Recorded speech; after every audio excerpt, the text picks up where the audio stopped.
दोस्तों आज से हम एक न्यू सीरीज स्टार्ट करने वाले हैं। उम्मीद है इसकी स्टोरी लाइन आपको पसंद आएगी। तो इस स्टोरी में हम जेनरन नाम के एक बंदे को देखेंगे जो कि असल में एक मास्टर होता है। उसके पास बहुत सारा पावर थी और उसने हर एक अपने रैल्म को ब्रेक थ्रू कर लिया था, जिस वजह से उसे मौका मिला था कि वो अब यहाँ से हीवन में जा सकता है। हीवन में जाने का उसका टेस्ट शुरू कर दिया गया था, लेकिन यहाँ पर एक छोटी सी गड़बड़ हो जाती है। उस वजह से जेनरन हीवन में नहीं जा पाता और वो गड़बड़ी वहाँ पर उसकी जान ले लेती है। लेकिन यहाँ पर जेनरन ने बहुत ज्यादा पावर को कल्टीवेट किया था, तो उसकी फिजिकल बॉडी तो डिस्ट्रॉय हो जाती है, लेकिन उसकी कल्टीवेशन पावर ने उसे एक बार फिर से रीइंकार्नेट किया था। इस वजह से जेनरन को एक और लाइफ मिल जाती है, लेकिन इस लाइफ के अंदर उसके पास कोई भी पावर नहीं थी। वो बिल्कुल एक यूजलेस के हिसाब से होता है, लेकिन उसका जो माइंड था वो हर एक पावर को और हर एक टेक्निक को जो उसने पिछली लाइफ में सीखा था उसे याद रखा होता है। इस वजह से जेनरन को अगर कोई नॉर्मल बंदा देखेगा तो वो उसे बिल्कुल कमजोर दिखाई देगा, लेकिन असल में जेनरन के पास वो सारी टेक्निक उसके दिमाग में फिट है। वो जब चाहे अपनी टेक्निक का इस्तेमाल कर सकता है। लेकिन अंडरवर्ल्ड के अंदर से जो डीमन लोग रहते थे उन लोगों ने जेनरन को ये एक चुनौती दी थी कि अगर जेनरन ने वापस से इमोर्टैलिटी हासिल करने की कोशिश की और दोबारा उसने हेवन में जाने का ट्राई किया तो वो पूरे के पूरे वर्ल्ड को ही डिस्ट्रॉय कर देंगे। तो अब जेनरन के हाथों में है कि वो यहाँ पर दोबारा से खुद को हेवन में भेजना चाहता है या फिर डीमन के हाथों पूरे वर्ल्ड को बर्बाद होने देना चाहता है। यही वजह थी कि जेनरन वहाँ से एक छोटे से गाँव में आ जाता है जहाँ पर उसे कोई भी नहीं पहचानता था। वहाँ आने के बाद उसे एक छोटा बच्चा दिखाई देता है जिसे वो अपने सर्वेंट की तरह बना लेता है। असल में उस बच्चे को सारे लोग बुली किया करते थे, लेकिन वो बच्चा कोई मामूली बच्चा नहीं था। वो पैदा ही हुआ था एक खास तरह से, यानी कि बचपन में उसका फ्यूचर डिसाइड कर दिया गया था कि वो आगे चलकर बहुत ही ज्यादा पावरफुल कल्टीवेटर बनेगा, जिस बारे में तो वो बच्चा खुद भी हैरान था और उसे खुद नहीं पता था कि वो इतना ज्यादा अनोखा इंसान है। इसलिए जेनरन डिसाइड करता है कि वो उस बच्चे को पावरफुल बनाने में मदद करेगा और जितनी भी टेक्निक उसने सीखी है वो सारी टेक्निक उस बच्चे को सिखाएगा ताकि वो बच्चा भी इमोर्टैलिटी हासिल कर सके।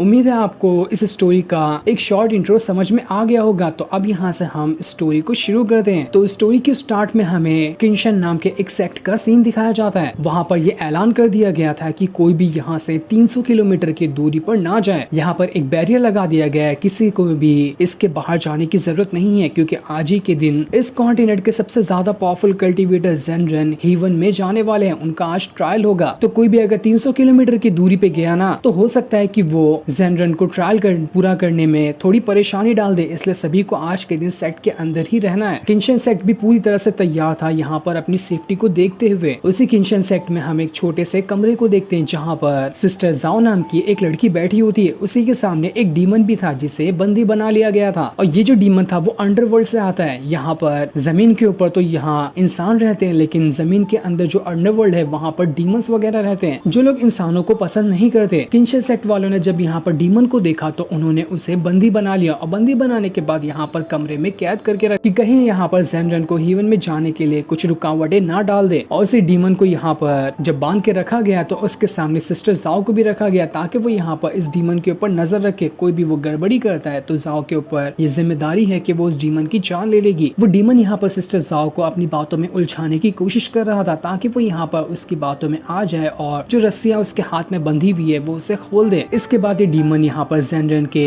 हेवन में जाने के टेस्ट में रुकावट डाल देगा। इस वजह से वो हेवन में नहीं जा सकता। लेकिन सिस्टर जाओ जो होती है वो एक नंबर की एटीट्यूड वाली बंदी थी। उसे कोई फर्क ही नहीं पड़ रहा होता है कि वो डीमन यहाँ पर कुछ भी क्यों ना कहे। वो उसको ना ही हाँ कह रही थी ना ही ना कह रही थी, बस चुपचाप से वहाँ पर उसके ऊपर नजर बनाए हुए बैठी होती है। डीमन अपनी पूरी कोशिश कर लेता है, लेकिन सिस्टर जाओ वहाँ पर 1% भी उसकी बातों में नहीं आती। इस वजह से डीमन काफी ज्यादा गुस्सा हो चुका था। तभी वहाँ से किंशन सेक्ट जो है उसका लीडर गुजर रहा होता है। उसे जैसे ही पता चलता है कि यहाँ पर ये डीमन यहाँ सिस्टर जाओ को अपनी बातों में उलझाने की कोशिश कर रहा है, तो वो लीडर वहाँ पर अपनी फ्लाइंग स्वॉर्ड का इस्तेमाल करता है और उसकी मदद से सीधा का सीधा उसने उस डीमन के ऊपर अटैक कर दिया था, जिस वजह से एक ही अटैक के अंदर वो डीमन का वहाँ पर खेल खत्म हो जाता है। डीमन को मारने के बाद किंशन सेक्ट का लीडर वहाँ पर मौजूद सारे डिसाइपल से कहा था कि आखिर किस तरह का काम कर रहे तुम लोग यहाँ पर। तुम्हारे आंखों के सामने यहाँ पर एक डीमन आ गया, लेकिन तब भी तुम लोगों ने इसे नहीं रोका। देखो आज का दिन बहुत बड़ा है। सारे के सारे इस कॉन्टिनेंट के अंदर सेक्ट जो है ना वो सभी एक साथ आ चुके हैं ताकि हम यहाँ पर विटनेस कर सकें कि किस तरह से जेनरन हेवन में जाते हैं। इसलिए हर एक सेक्ट की जिम्मेदारी है कि वो यहाँ पर कोई भी गड़बड़ी ना होने दे, क्योंकि हमें पता है कि डीमन लोग यहाँ पर जेनरन को इतनी आसानी से हेवन में जाने नहीं देंगे। सारे डिसाइपल किंशन सेक्ट के लीडर से माफी मांग रहे होते कि हमें माफ कर देना, हमसे बहुत बड़ी गलती हो गई, आगे से ऐसी गलती नहीं होगी, हम यहाँ की सिक्योरिटी को और टाइट कर देंगे। जिसके बाद सिस्टर जाओ जो होती है वो उस डीमन को रस्सी से बांधती है और उसे घसीटते हुए किंशन सेक्ट से बाहर ले जा रही थी ताकि बाहर जाकर उसे फेंक सके, जहाँ चील कौवे उसे खा लेंगे। बड़े शान से सिस्टर जाओ उसे सबके सामने से घसीटते हुए ले जा रही थी, जिसे सारे लोग देख रहे होते हैं, क्योंकि सिस्टर जाओ जो है इस किंगशन सेट की अभी तक की सबसे ज्यादा पावरफुल कल्टीवेटर है। उससे ज्यादा पावरफुल कल्टीवेटर इस पूरे किंगशन सेट के अंदर कोई भी नहीं है, इसलिए सारे लोग उसकी रिस्पेक्ट करते। तभी वहां पर आसमान के अंदर बहुत ही ज्यादा ऑरा बाहर निकल कर आना शुरू हो जाता है, क्योंकि यहाँ पर जेनरन का टेस्ट शुरू कर दिया गया था। इसी टेस्ट को पास करके वो यहाँ से सीधा हीवन में जा सकता है। इस टेस्ट को देखने के लिए दूर दूर से यहाँ पर लोग आ रहे थे। वहां पर मौजूद जितने भी डिसाइपल होते वो लोग कह रहे थे कि अरे देखो तो यहाँ पर इस कॉन्टिनेंट के कितने दूर दूर से लोग यहाँ पर आए हैं, ताकि देख सके कि जेनरन यहाँ पर इस टेस्ट को पूरा करके हीवन में जा पाता भी है या फिर नहीं। लोगों का आना जाना वहां पर लगा हुआ था, अनगिनत लोग यहाँ पर आ रहे होते ताकि यहाँ पर इस टेस्ट को विटनेस कर सके। जिसके बाद वो टेस्ट शुरू कर दिया जाता है। अभी हमें ये नहीं बताया जाता कि जेनरन कहाँ पर है, लेकिन वो उसी टेस्ट के बीच में होगा। सिस्टर जाओ तो यहाँ पर कोई भी चीजों पे ध्यान नहीं देती, बस वो उस डीमन को रस्सी से बांधे हुए अपना रास्ता नाप रही थी। उसे किसी भी चीज से कोई फर्क नहीं पड़ रहा होता है। किंगशन सेट का लीडर भी यहाँ पर एकदम ज्यादा ही हैरान और खुश भी था कि यहाँ पर जेनरन तो हीवन में जा रहे हैं। क्या पता वो कौन सा दिन आएगा जब हमारे सेट से भी कोई ऐसा निकल कर आएगा जो हीवन में जा सके। उसकी पूरी उम्मीद होती है कि हो सकता है ये काम सिस्टर जाओ ही कर दिखाएगी, आगे चलकर वो भी इतनी पावरफुल बनेगी कि वो भी हीवन में जा सके। जिसके बाद अब देखते ही देखते पूरा वहाँ का मौसम एकदम बदल जाता है। चारों तरफ बिल्कुल अजीब सा ऑरा फैल चुका था, क्योंकि ये टेस्ट यहाँ पर शुरू हो गया होता है। सारे एकदम घबराए हुए थे कि यहाँ पर जेनरन अपना टेस्ट पास कर पाते भी हैं या फिर नहीं। पूरा आसमान बिल्कुल ऑरा से भर चुका था, किसी को कुछ समझ नहीं आता कि यहाँ पर क्या हो रहा है। जिसके बाद देखते ही देखते वहाँ पर एकदम ज्यादा तेज बारिश शुरू हो जाती है और सारी चीजें बिल्कुल शांत हो चुकी थी। ऐसा लग रहा था कि यहाँ पर जेनरन ने अपना टेस्ट पूरा कर लिया। किंगशन सेट के भी जितने लोग होते हैं वो सभी वहाँ पर जमीन पे ग्रीट करते हुए कह रहे होते हैं कि आखिरकार यहाँ पर जेनरन ने अपना टेस्ट पूरा किया और वो हीवन में जा चुके हैं। उन्हें नहीं पता था कि असल में यहाँ पर क्या हुआ। उन सभी ने बस अंदाजा लगाया कि यहाँ पर जेनरन ने अपना टेस्ट पूरा कर लिया होगा। सिस्टर जाओ जो होती वो भी बस आसमान की तरफ देख रही थी। उसे भी कुछ कंफर्म नहीं था कि यहाँ पर जेनरन ने टेस्ट पूरा किया है या फिर नहीं किया, क्योंकि जेनरन किसी सेक्टर में नहीं रहता था, वो बहुत दूर पहाड़ों में रहा करता था। इसलिए कोई भी अभी उसके पास जाकर नहीं देख सकता है कि यहाँ पर उसने टेस्ट पूरा किया है या फिर नहीं किया है। इसके बाद हम उसी पहाड़ का सीन देखते हैं जहाँ से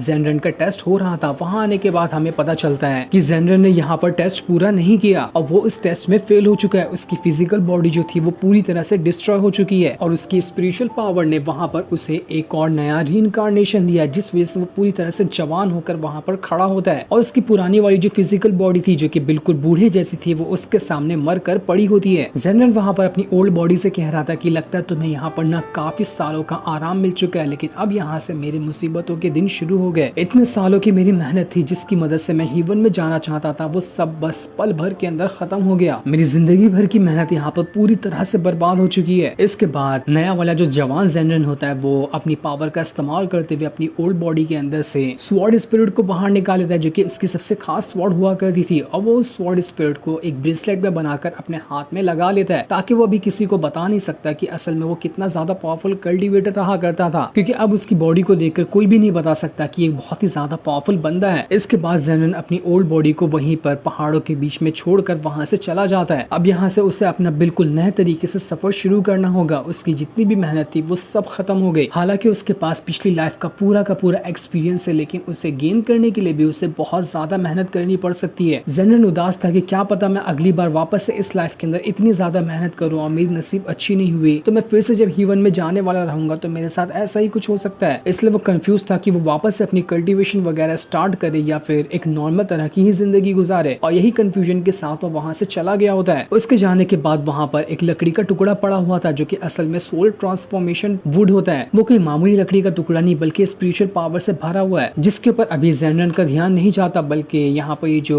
जेनरन की बॉडी थी वहीं पर वो टुकड़ा पड़ा हुआ था। और उसे अनदेखा करके जेनरन वहां से चला जाता है। अब जेनरन काफी लंबा सफर तय करने के बाद जब आगे बढ़ रहा था तो आगे बढ़ते वो किसी छोटे से गांव के अंदर पहुंच जाता है। इस गांव में आने के बाद ना ही वो किसी को पहचानता था, ना ही गांव के कोई और लोग उसे पहचान रहे होते हैं। जेनरन वापस से उस जगह पर नहीं जा सकता जहां पर वो पहले रहा करता था, क्योंकि सभी लोग उसे पहचान लेंगे कि ये तो जेनरन है जिसने अपना टेस्ट पूरा नहीं किया और ये तो वापस से अर्थ पे ही आ चुका है। जबकि सभी को अभी भी लग रहा होता है कि वो हीवन में चला गया। किसी को रियलिटी नहीं पता थी कि जेनरन तो असल में यहाँ पर मौजूद है और उसके बाद साथ कितना बड़ा हादसा हो गया। उस गाँव में आने के बाद बच्चे जो थे वहाँ पर जेनरन को देखकर घबरा रहे होते हैं, क्योंकि उसके कपड़े बिल्कुल ही अलग थे। वो बिल्कुल किसी इमॉर्टल कल्टीवेटर जैसे कपड़ों में होता है और गांव के लोगों के कपड़े तो बिल्कुल अलग ही थे। इस वजह से उन्हें लग रहा था कि यहाँ पर कोई आउटसाइडर आ गया है जो हमें यहाँ पर नुकसान भी पहुंचा सकता है। बच्चों ने ये बात अपने पेरेंट्स को को भी बता दी थी, इसलिए पूरा गाँव उठकर आ जाता है जेनरन के पास ताकि उससे बात कर सके कि असल में ये बंदा है कौन और यहाँ पर क्या करने के लिए आया है। सारे लोग कहते क्या पता ये कोई कल्टीवेटर होगा जो किसी पावरफुल सेक्ट से यहाँ पर आया है, क्योंकि इसका लुक और इसका कपड़ा देखकर तो ऐसा ही लगता है कि ये कोई मामूली इंसान तो नहीं होगा। ये सारे लोग यहाँ पर आपस में बहस कर ही रहे थे कि तभी वहाँ पर गाँव का चीफ आ जाता है। चीफ ने जैसे यहाँ पर जेनरन को देखा था वो समझ चुका था कि नहीं, ये जेनरन कोई मामूली बंदा तो नहीं है, ये जरूर कोई मास्टर होगा जो कि इस गाँव को देखने के लिए आया है। वो चीफ वहाँ पर जेनरन के सामने ग्रीट करते हुए कहता है कि सीनियर, मुझे पता है कि आप यहाँ पर मास्टर हैं, लेकिन मुझे ये नहीं समझ आ रहा कि आप इतने छोटे मोटे से गाँव में क्या, अगर हमसे यहाँ पर कुछ गलती हो गई है तो उसके लिए हम आपसे माफी मांगना चाहते हैं। चीफ को ऐसा करता हुआ देखकर गांव के सारे लोग जो थे वो सभी भी अब यहाँ पर जेनरन के सामने ग्रीट करने लगते हैं। उन्हें भी लग रहा था कि शायद हो सकता है कि जेनरन कोई मास्टर होगा जो यहाँ पर आया हुआ है। जेनरन यहाँ पर कहता है कि मैं कुछ दिनों के लिए इसी गाँव में रुकने के लिए आया हूँ, मुझे जगह चाहिए होगी ताकि मैं इस गाँव में रुक सकूँ। ये सुनकर चीफ थोड़ा घबरा जाता है कि अरे यहाँ पर मास्टर रुकेंगे, हम इनका ख्याल कैसे रख पाएंगे। जेनरन को लग रहा था कि यहाँ पर चीफ जो घबराया है वो इसलिए घबराया होगा क्योंकि इनका खर्चा हो जाएगा, इसलिए वो अपने पास से 2-4 जेड निकालता है जो कि सोने से बने हुए थे। वो उस जेड को चीफ को देते हुए कहता है कि इसे आप रख लो, इसके बदले मुझे कोई छोटी सी जगह दे देना। चीफ कहता है नहीं नहीं सीनियर, ऐसी बात नहीं है, हम तो यहाँ पर ये सोच रहे थे कि आप इतने बड़े मास्टर हैं और हमारे पास खाली झोपड़ी वगैरह है, छोटे मोटे घर हैं, तो हम आपकी खातिरदारी कैसे कर पाएंगे, इसी वजह से मैं परेशान था। लेकिन जनरल कहता है इसके लिए परेशान होने की जरूरत नहीं है। वो चीफ के हाथ में वो जेड थमाते हुए वहां से चला जाता है। आगे बढ़ते हुए उसे वहां पर शैनलाओ नाम का एक छोटा सा बच्चा दिखाई देता है और यही वो बच्चा था जो कि बहुत ही खास तरह के टैलेंट के साथ पैदा हुआ है। इसके बारे में वो बच्चा खुद भी नहीं जानता, लेकिन यहाँ पर जनरल समझ चुका था कि ये बच्चा कोई मामूली बच्चा नहीं है। वो उसे घूर कर देख रहा होता है। ये देखकर शैनलाओ के जो पेरेंट्स होते हैं उन्हें लग रहा था कि जो जेनरन है वो यहाँ पर शैनलाओ को अपने साथ ले जाना चाहते हैं ताकि यहाँ पर शैनलाओ जेनरन की देखभाल कर सके। कभी उन्हें चाय वगैरह खाना वगैरह की जरूरत होगी तो वो उन्हें बनाकर दे देगा। इसलिए शैनलाओ के पेरेंट्स यहाँ पर इस चीज के लिए मान जाते हैं और उन्होंने शैनलाओ को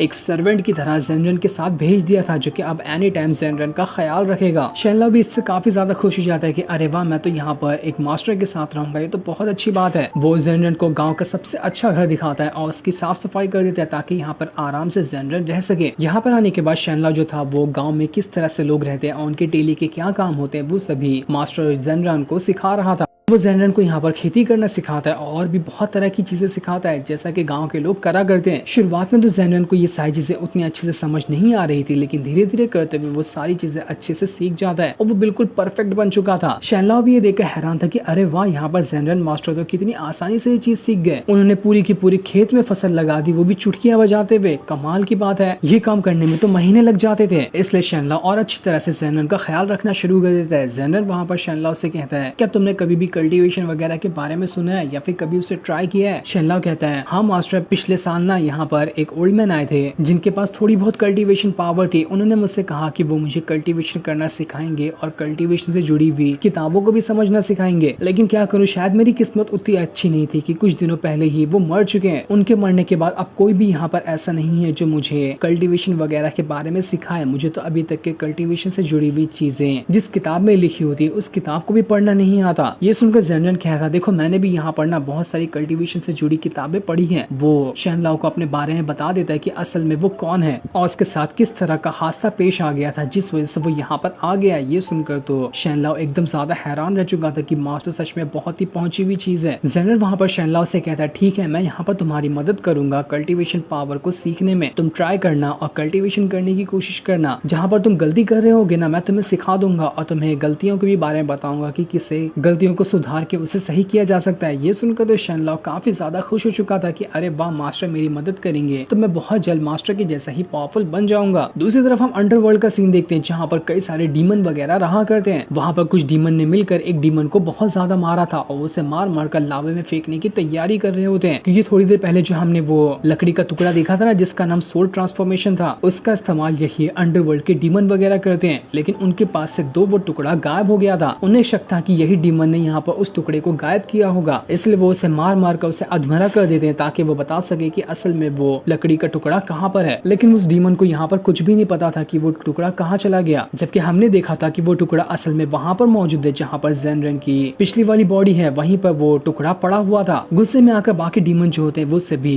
उस डीमन को लावे के अंदर ही फेंक देते क्योंकि उन्हें उसके ऊपर शक था कि इसने यहाँ पर उस लकड़ी के टुकड़े को छुपाया होगा ताकि बाद में चलकर अकेले उसका इस्तेमाल कर सके। इसी वजह से उन लोगों ने मिलकर कहकर यहाँ पर उस डीमन की जान ले ली। बाकी डीमन वहाँ पर कह रहे थे कि अगर यहाँ पर लीडर को पता चला कि वो लकड़ी का टुकड़ा गायब हो चुका है तो बहुत बड़ी गड़बड़ हो सकती है। हमें जल्द से जल्द इस मैटर को सुलझाना पड़ेगा ताकि ये मैटर आगे चलकर बड़ा ना हो जाए। जल्दी से जाओ और किसी न किसी को भेजो ताकि वो बचे हुए बाकी के उस टुकड़े को हासिल कर सके। अब रात को शैनलाओ जो होता है वो वहाँ पर कल्टीवेशन करते हुए अपना ध्यान लगाने की कोशिश कर रहा था। वो पहले खुद की बॉडी को स्टेबल करने की कोशिश कर रहा होता है जैसा कि जेनरन ने उसे करने के लिए कहा था, लेकिन जेनरन बताता है कि तुम बहुत जल्दी जल्दी यहाँ पर गहरी गहरी सांसें ले रहे हो, ऐसा नहीं करना है। तुम्हें पहले खुद के मन को शांत करना है, उसके बाद आराम आराम से तुम्हें यहाँ पर सांसें लेनी है जिस वजह से तुम्हारी बॉडी हल्की हो जाएगी और इसके बाद तुम कल्टीवेशन का प्रोसेस शुरू कर सकते हो। ये सुनकर शैनलाओ भी हैरान था कि अरे वाह, मास्टर को तो कितनी सारी चीजें पता है, लेकिन अभी उसे यहाँ पर असकत लग रही थी कल्टीवेशन करने में, इसलिए वो वहाँ पर कीड़ा मकोड़े जो होते हैं उन्हें पकड़ना शुरू कर देता ताकि उनके साथ वो खेल सके। जेनन उसे यहाँ पर चीजें बता रहा था, लेकिन यहाँ पर शैनलाओ तो उन कीड़ों के साथ खेल रहा होता है, वो मस्ती कर रहा था वहाँ पर। जैसे जेनन शैनलाओ को ये करते हुए देखता है, शैनलाओ घबरा जाता है और जल्दी से शराब के पास आता है ताकि वो जेनन के लिए शराब निकाल कर दे सके। शराब निकालते हुए वो जेनन से कहता है कि मास्टर आप बड़े शांत लग रहे हैं, क्या आप कुछ सोच रहे थे क्या यहाँ पर बैठे बैठे? जेनन बताता है हाँ बिल्कुल, मैं यहाँ पर सोच ही रहा था। मैं ये चीजें सोच रहा था कि आज से 3000 साल पहले मैंने अपने कल्टीवेशन की शुरुआत की थी, लेकिन मैंने 3000 साल तक की मेहनत की और जैसे मैं हीवन में जाने वाला था सब कुछ खत्म हो गया। और देखो मेरी 3000 साल की मेहनत यहाँ पर पूरी तरह से खत्म हो चुकी है। मैं अब एक ऐसी बॉडी के अंदर हूँ जिसके पास कुछ भी पावर नहीं। हालांकि मेरी सोल के अंदर अभी भी पावर मौजूद है, लेकिन मेरी फिजिकल बॉडी ही उतनी ज्यादा स्ट्रॉन्ग नहीं है। यही चीज मैं सोच रहा था कि आखिर मेरे साथ ये क्या हुआ। मुझे पहले पता होता तो मैं कभी भी 3000 साल अपने बर्बाद नहीं करता, मैं कभी कल्टीवेशन सीखता ही नहीं। लेकिन शैनलाओ कहता है मास्टर आप तो अभी देखो कितने ज्यादा जवान है, अगर आप यहाँ पर वापस से कोशिश किए ना तो आप फिर से उतनी ज्यादा मेहनत करके हीवन में जा सकते हैं। मुझे पूरी उम्मीद है कि आप ये काम कर लेंगे। लेकिन जेनन कहता है नहीं यार, ऐसा नहीं होता। मैं नहीं चाहता कि मैं वापस से 3000 साल तक की मेहनत करूं और वापस से वही चीज हो जाए जैसे कि पिछली बार हुई थी। तो मेरी 3000 साल की मेहनत फिर से बर्बाद हो जाएगी और अब मैं यहाँ पर इस चीज से परेशान हो चुका हूँ। मुझे बोरिंग फील हो रहा है कल्टीवेशन करना। हम फ्यूचर को ना ही कंट्रोल कर सकते ना ही उसे देख सकते हैं। ये कल्टीवेशन का सफर बिल्कुल भी आसान नहीं होता है, इसमें बहुत सारी मुश्किलें आती हैं और कब न जाने इतनी मुश्किलों को सहन करने के बाद भी तुम्हारे साथ कुछ ऐसा हो जाए जिससे तुम्हारी सारी मेहनत खत्म हो जाए तो तुम्हें कितना बुरा लगेगा। वही चीज आज मैं यहाँ पर महसूस कर पा रहा हूँ। इसलिए मैंने अभी तक के डिसाइड नहीं किया है कि मैं वापस से उसी कल्टीवेशन के रास्ते में जाऊंगा या फिर बिल्कुल इसी तरह से नॉर्मल तरीके से अपनी जिंदगी गुजारूंगा। इसी तरह से ये दोनों जो थे यहाँ पर आपस में काफी देर तक की बातें कर रहे होते हैं। ये लोग जब बातें कर रहे थे तो वहीं से पास से एक बूढ़ा आदमी गुजर रहा था जिसका नाम मास्टर लू होता है। असल में ये मास्टर लू किंशन सेक्ट का ही एक मास्टर है। किंशन सेक्ट वालों ने मास्टर लू को ये ऑर्डर दिया है कि उन्हें दूर दूर गांव-गांव में जाना है और वहां पर जाकर कोई ऐसा इंसान हो जो कि पैदा ही अलग टैलेंट के साथ हो तो उन लोगों को ढूंढना है ताकि वो सभी किंशन सेक्ट में जा सके, क्योंकि किंशन सेक्ट वाले लोग चाहते हैं कि जल्द से जल्द उनके सेक्ट से कोई ऐसा बंदा बाहर निकल कर आए जो कि हीवन में जाएगा। इसीलिए उन्होंने मास्टर लू को ये काम पे लगाया कि वो अलग अलग गाँव में जाकर पावरफुल बंदे को तलाश करे जिसका फ्यूचर आगे चलकर बहुत ही ज्यादा ब्राइट होने वाला है। ऐसे ही तलाश करते हुए वो मास्टर लू जो था वो इसी गाँव में आ जाता है जहाँ पर शैनलाओ रहता है। वहां पर आने के बाद जैसे ही उसने शैनलाओ को देखा था, शैनलाओ को देखते साथ ही वो समझ जाता है कि नहीं ये बच्चा कोई मामूली बच्चा नहीं है, ये पैदा ही किसी अलग टैलेंट के साथ हुआ है। लेकिन जैसे वो वहाँ पर जेनन को देखता है वो देखता ही रह जाता है क्योंकि जेनन बिल्कुल जवान एकदम हट्टा कट्टा लग रहा था और वो काफी ज्यादा सुंदर भी लग रहा होता है। ये देखकर मास्टर लू वहाँ पर कह रहा था आखिर ये बंदा है कौन, ये इतना ज्यादा खूबसूरत है जिसके सामने तो लड़कियां भी फेल हो।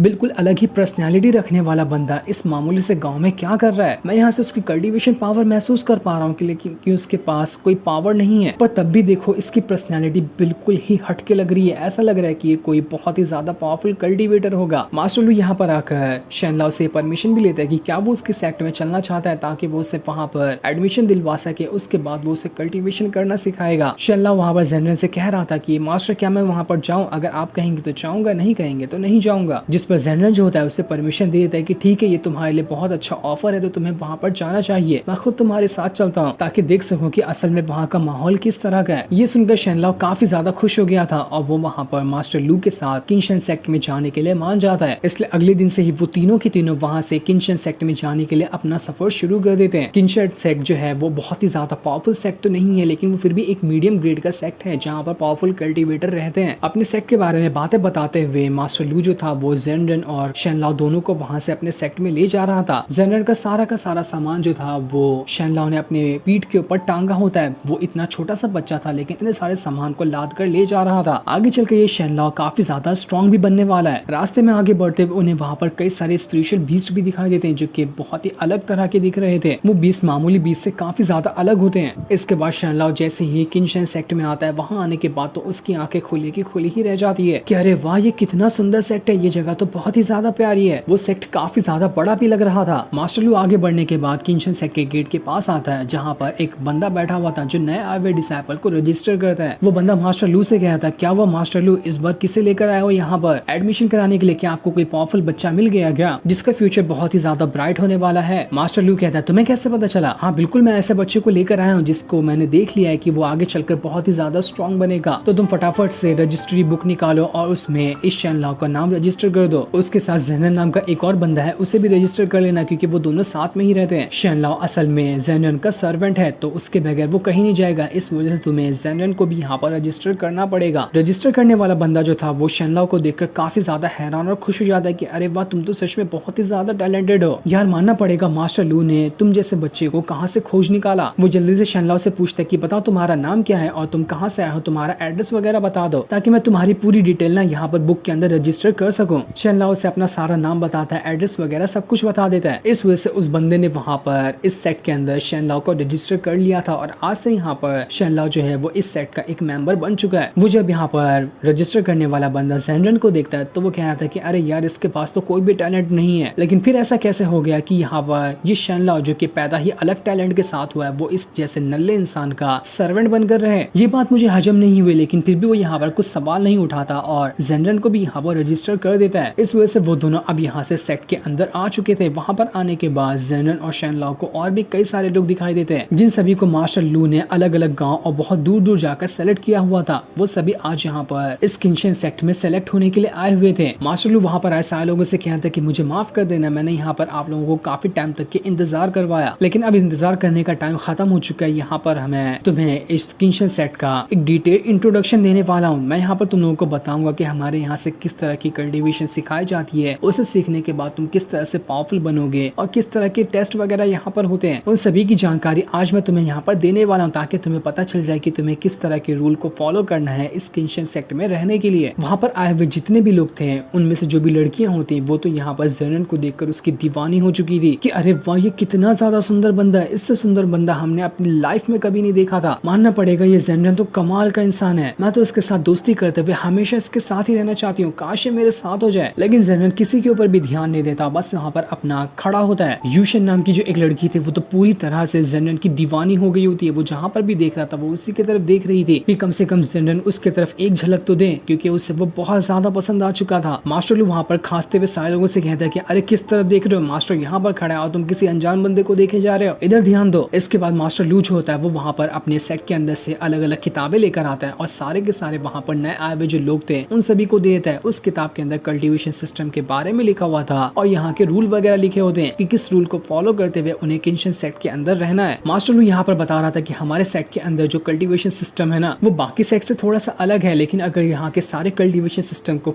तो तुम भी उतने ही पावरफुल हो जाओगे जितना कि दूसरे सेट के लोग तुम्हारे लेवल के हैं। इसलिए हर सेट वालों ने इस कॉन्टिनेंट के अंदर अपने अपने तरीके का कल्टीवेशन सिस्टम बनाकर रखा हुआ है, तो तुम किसी के भी कल्टीवेशन सिस्टम को गलत या फिर सही नहीं कह सकते। हमारे सेट का जो कल्टीवेशन सिस्टम है वो सबसे स्टार्ट में 3 लेवल से शुरू होता है, एक अर्ली, मिड और लेट। इन अर्ली, मिड और लेट स्टेज को भी ना 3-3 अलग अलग लेवल के अंदर डिवाइड किया गया है। शुरुआत का जो अर्ली स्टेज है उसे तुम लोगों को कम से कम 1 साल के अंदर ब्रेक थ्रू करना पड़ेगा। अगर तुमने यहाँ पर 1 साल के अंदर अर्ली स्टेज को ब्रेक थ्रू कर लिया ना तो उसके 1 साल बाद तुम्हारा एग्जाम होगा और एग्जाम होने के बाद तुम मिड स्टेज में जाओगे। मिड स्टेज में जाने के बाद जो भी डिसाइपल होता है वो इस सेट का एक इनर डिसाइपल कहा जाता है। उसके अगले साल के बाद तुम्हें मेहनत करनी है और तुम्हें मिड स्टेज को भी क्रॉस करना है। 2 साल के बाद जब तुम मिड स्टेज को क्रॉस करोगे तब तुम्हारा अगला टेस्ट होगा। अगले टेस्ट के बाद तुमने वो टेस्ट पूरा किया तो उसके बाद तुम यहाँ के एक आउटर डिसाइपल बन जाओगे। अर्ली स्टेज को ना तुम अगर फिनिश कर लोगे तो उसके बाद तुम्हें स्वॉट टेक्निक सिखाई जाएगी और तुम्हें इस सेट से एक अच्छी स्वॉर्ड मिलेगी। मिड स्टेज को क्रॉस करने के बाद वो स्वॉर्ड तुम्हारी फिजिकल बॉडी के साथ मर्ज हो जाएगी, यानी कि तुम जिस तरह से चाहो उस तरह से उस स्वॉर्ड का इस्तेमाल कर पाओगे। यहाँ तक कि अगर तुमने अपनी स्वॉर्ड में मास्टरी हासिल कर ली ना तो एक आउटर डिसाइपल बनने के बाद तुम उस स्वॉर्ड पे खड़े होकर जहां मन में चाहो वहां जा सकते हो, क्योंकि उसके बाद तुम्हारी स्वॉर्ड बिल्कुल एक फ्लाइंग स्वॉर्ड बन जाएगी जिसे तुम आसानी के साथ कंट्रोल कर सकते हो और खड़े खड़े ही अपनी फ्लाइंग स्वॉर्ड को कंट्रोल करते हुए किसी की भी जान ले सकते हो या फिर कितना भी लंबा सफर तय कर सकते हो। मुझे उम्मीद है कि मैंने जितने भी लोगों को इतनी मेहनत से यहाँ पर सेलेक्ट किया है वो सभी यहाँ पर बहुत ही अच्छा परफॉर्मेंस दिखाएंगे और इस किंशन सेट का नाम यहाँ पर रोशन करने की कोशिश करेंगे। इसके बाद मास्टर वहाँ पर एक आउटर डिसाइपल को लेकर आते हैं जो यहाँ पर अपनी स्वॉर्ड को कंट्रोल करते हुए और अपनी टेक्निक वगैरह दिखाता है। जहाँ उसकी टेक्निक काफी ज्यादा स्ट्रॉन्ग लग रही थी, एक ही अटैक में तो वहाँ का पूरा तालाब ही हिल गया होता है। मास्टर बता रहे थे कि यहाँ पर तुम लोग जब आउटर डिसाइपल बन जाओगे ना तो तुम्हारे पास भी इतनी ही पावर आ जाएगी। तुमने ज्यादा मेहनत की तो इससे भी ज्यादा पावर तुम्हारे पास रहेगी। मास्टर वहाँ पर शनलाओ से कहते हैं शनलाओ तुम्हें समझ आ रहा है ना। लेकिन सारे लोग जब हटते हैं तो हमें पता चलता है कि शनलाओ तो अपने बैग के अंदर से जेनरन के लिए शराबें निकाल रहा था। उसने तो कोई मास्टर की बात सुनी ही नहीं। सारे लोग जब शनलाओ की तरफ देख रहे होते तो वो मास्टर से कहते कि मास्टर आप कुछ बोल रहे थे क्या ना, मुझे माफ कर देना, मैंने आपकी बातें नहीं सुनी। मास्टर वहाँ पे कहते नहीं नहीं कोई बात नहीं, मैं यहाँ पर बस ये कह रहा था कि तुम ना यहाँ पर जितने भी लोग खड़े हैं ना उन सब में से सबसे ज्यादा खास हो। तुम बिल्कुल एक अनोखे टैलेंट के साथ पैदा हुए हो जिस वजह से तुम्हारी कल्टीवेशन पावर बहुत ही स्पीड से बढ़ेगी और वो दिन दूर नहीं जब तुम यहाँ के एक आउटर डिसाइपल बन जाओगे बाकी लोगों से भी पहले। तो मेरी सबसे ज्यादा उम्मीदें तुम्हारे ऊपर ही टिकी हुई कि तुम ही यहाँ पर हमारे किंशन सेट का नाम रोशन करने वाले हो। ये सुनकर सारे के सालों हैरान रह जाते कि क्या सच में ये छोटा बच्चा पैदा ही अलग टैलेंट के साथ हुआ है क्या? हमें तो ये कोई मामूली बच्चा लगता है। और चलो मान लिया कि ये भी अगर अनोखे टैलेंट के साथ पैदा हुआ है तब भी ये जेनरन नाम के जैसे लूजर बंदे का नौकर क्यों बना फिर रहा है? जेनरन तो यहाँ पर बिल्कुल नल्ला लग रहा है, इसके पास तो कोई पावर नहीं होगी, लेकिन तब भी देखो ये अलग टैलेंट के साथ पैदा हुआ बच्चा उसका नौकर बना हुआ है और उसके सारे काम करता है। बड़ी अजीब बात है। लेकिन उन बेवकूफ लोगों को क्या पता था कि जेनरन कोई मामूली बंदा नहीं जबकि वो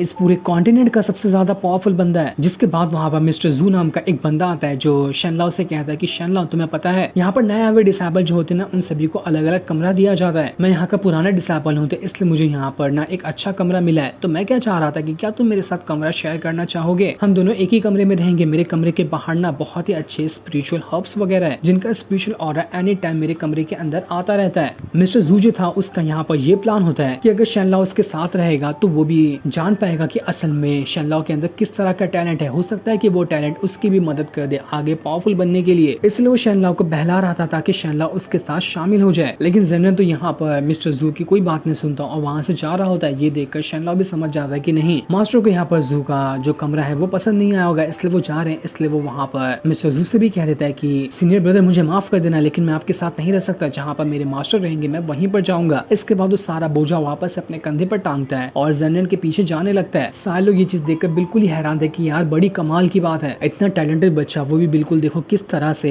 इस जेनरन के पीछे पड़ा रहता है। आखिर ये जेनरन है क्या? ये कोई मामूली कल्टीवेटर है या फिर कोई अनोखी चीज है जिसके बारे में हमें नहीं पता चला। इसके बाद दोपहर को जेनरन जो होता है अपने कमरे में आता है और वही किताबें पढ़ रहा था जिसमें रूल्स वगैरह लिखे होते हैं किंशन सेक्ट के। उसने अभी तक डिसाइड नहीं किया था कि वो किंशन सेक्ट में शनलाओ के साथ रहेगा या फिर नहीं रहेगा, क्योंकि उसे अच्छा नहीं लग रहा था कि ऐसे नए नए आए हुए डिसाइपल के साथ वो रहे। क्योंकि बाहर से वो बिल्कुल जवान और कम उम्र का ही लगता है लेकिन असल में तो वो काफी ज्यादा उम्र का भी है और उसके पास पहले से एकदम ज्यादा टॉप लेवल का नॉलेज है। तो वो इतने छोटे मोटे कल्टीवेटर के साथ रहकर क्या ही करेगा। दूसरी तरफ हम उसी डीमन वर्ल्ड को देखते हैं जहाँ पर उन लोगों ने जिस डीमन के ऊपर शक था कि उसने वही लकड़ी का टुकड़ा चुराया है या फिर उसे गायब किया है उसे काल कोठरी में बंद कर दिया होता है। असल में उन लोगों ने उसे मारा नहीं था बल्कि जिस लावे के अंदर उन लोगों ने उसे फेंका था उसके नीचे ही एक जेल होती है जहाँ पर ही कैद करके उस डीमन को रखा गया था। वो डीमन वहाँ पर काफी ज्यादा घबराया हुआ होता है क्योंकि उसके आसपास किसी बहुत ही भयानक तरीके का बीस्ट घूम रहा था जो कभी भी यहाँ पर आकर उस डीमन की जान ले सकता है। इसी वजह से वो डीमन बहुत ही ज्यादा वहाँ पर डरा हुआ था कि कहीं यहाँ पर ये बीस्ट आकर मेरी जान न ले ले। जो सीन दिखाते ही ये एपिसोड यहीं पर एंड हो जाता है। Thanks for watching.